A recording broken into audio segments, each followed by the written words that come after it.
Hello everyone, চলে এলাম নতুন একটা রেসিপি ভিডিও নিয়ে। তো সবাই কেমন আছো? তো চলো ভিডিওটা শুরু করা যাক। তো আজকে বানাবো চাউমিন। তো এখানে দিয়ে দিয়েছি জল, তারপরে দিয়ে দিলাম একটু লবণ আর দিয়ে দিলাম তেল।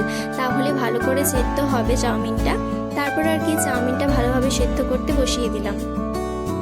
আর এদিকে আমি নিয়েছি সয়াবিন কুচি, আর দিয়েছি আদা গ্রেট করে, আর দিয়েছি রসুন কুচি, আর দিয়েছি পেঁয়াজ কুচি। তারপর এদিকে যা যা মশলা লাগে গুলে নিলাম। আর দেখো চাউমিনটা সেদ্ধ হয়ে গেছে। তারপর কড়াইয়ে তেল দিয়ে দিলাম রসুন কুচি, আর দিয়ে দিলাম পেঁয়াজ কুচি। তারপর একটু নাড়াচাড়া করে সয়াবিনগুলো দিয়ে দিলাম। তারপর আর কি সবকিছু ভালোভাবে মিক্স করে নিলাম, ভালোভাবে নাড়াচাড়া করে একটু ভেজে নিলাম।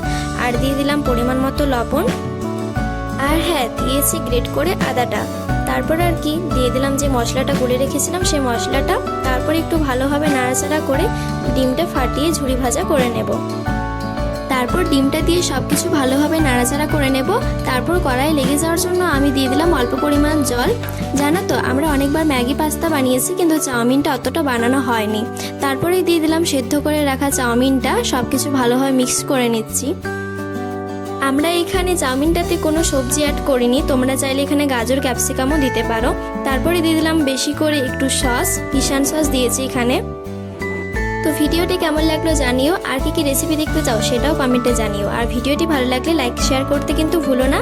আর চ্যানেলে নতুন হলে অবশ্যই সাবস্ক্রাইব করে রাখো নতুন নতুন রেসিপি ভিডিও দেখার জন্য। তো চাউমিনটা বেশ ভালোই হয়েছিল, তোমরা ট্রাই করতে পারো। তো চলো আজকের মতো টাটা, সবাই খুব ভালো থেকো। আর সত্যি চাউমিনটা দারুণ হয়েছিল, তোমরাও কিন্তু এভাবে বানিয়েও বাড়িতে।